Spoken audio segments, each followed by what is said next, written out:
বলছে জিবরাইল আমার খুবই কষ্ট হয়, জ্বর আমি সহ্য করতে পারছি না। জিবরাইল যখন খোঁজ খবর দিয়ে তৃতীয় দিনে চলে গেলেন। তৃতীয় দিন জিবরাইল আমিন এসেছেন, দরজার সামনে দাঁড়ায় জিবরাইল আমিন বলছেন আসসালামু আলাইকা ইয়া রাসূলুল্লাহ সাল্লাল্লাহু আলাইহি ওয়াসাল্লাম, কিন্তু ভিতরে যান না। আল্লাহ নবী বললেন জিবরাইল তোমার সালাম শুনে বুঝতে পেরেছি তুমি বাইরে এসে দাঁড়িয়েছ, জিবরাইল দাঁড়িয়েছে, তুমি ভিতরে এসো।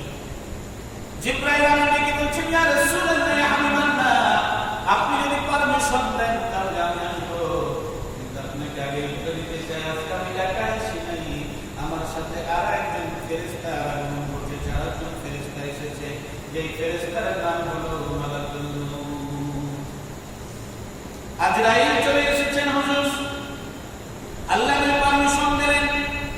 আজরাইল নবীর কাছে প্রবেশ করে আল্লাহ নবীকে বললেন ইয়া রাসূলুল্লাহ ইয়া হাবিবাল্লাহ, আমি মালাকুল মউত আজরাইল আপনার সামনে হাজির হয়ে গেছি নবী। আল্লাহ আপনাকে আমাকে আপনার কাছে পাঠিয়েছেন, আপনি যদি জান কবরের পারমিশন দেন তাহলে আমি আপনার জানটা কবজ করব। আল্লাহ নবী বললেন যদি পারমিশন না দেই, যে আজরাইল আলাইহিস সালাম বলছেন ইয়া রাসূলুল্লাহ ইয়া হাবিবাল্লাহ, যদি পারমিশন না দেন ফিরে যেতে বলা হয়েছে, আমি যদি জান কবজ না করে যেন ফিরে যাই। আল্লাহ নবীর কাছে আজরাইল আলাইহিস সালাম বলছেন ইয়া রাসূলুল্লাহ ইয়া হাবিবাল্লাহ, দুনিয়ার কোন মানুষের জান কবজের জন্য আমার পারমিশনের প্রয়োজন হয় না। আল্লাহ বলে দিয়েছেন স্পেশালি আপনার জান কবজের আগে যেন আপনার কাছ থেকে অনুমতি নিয়ে যেন পারমিশন নিই। আজরাইল আলাইহিস সালামের কথা শুনে জিবরাইল আমিন ডেকে বলছেন ইয়া রাসূলুল্লাহ, আপনার ইন্তিকালের জন্য, আপনার সাথে সাক্ষাতের জন্য আপনার রব হুকুম হয়েছেন।